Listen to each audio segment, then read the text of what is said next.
कालच निवडणूक आयोगाने संपूर्ण देशाचं निवडणुकीचं वेळापत्रक घोषित केलं. आचारसंहिता सुरू झाली आणि जी अनिश्चितता होती की निवडणुका कधी होणार, किती राऊंड मध्ये होणार, ही सगळी अनिश्चितता संपली.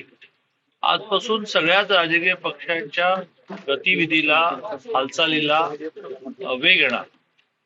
अं, महाराष्ट्रामध्ये भारतीय जनता पार्टीने असं ठरवलं आहे की आपण पुढाकार घेऊन सगळ्या घटक पक्षांचा समन्वय नीट राखला गेला पाहिजे.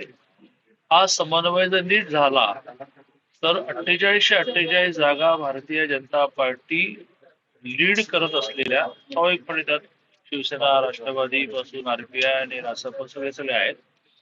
पण स्वाभाविक आहे ना की मोठा पक्ष देवेंद्रजी सारखं नेतृत्व, त्यामुळे भारतीय जनता पार्टी लीड करत असणाऱ्या या महायुतीला समन्वय नीट साधला तर 4848 जागा घेणं अवघड राहणार नाही. माझ्याकडे व्यक्तिशः 3 लोकसभांचं क्लस्टर, आम्ही त्याला क्लस्टर शब्द वापरलाय, समूह म्हणून आपल्या ग्रामीण भाषेमध्ये, असं 3 लोकसभांचा समूह आहे. त्यात बारामती, शिरूर आणि पुणे येतात. तर काल शिरूर पासून सुरुवात करायची होती, पण काल अचानक कॅबिनेटची मिटिंग लागली. बारामतीपासून सुरुवात करतो.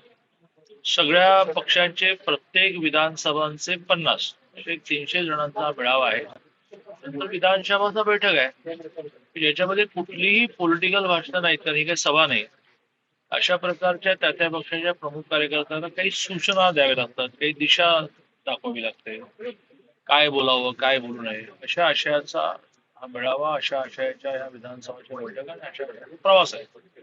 स्वाभाविकपणे बहिणी आज बारामतीमधून प्रचारासाठी बाहेर पडण्यापूर्वीच आम्ही घरी गेल्यामुळे एकत्र चहा घेतात.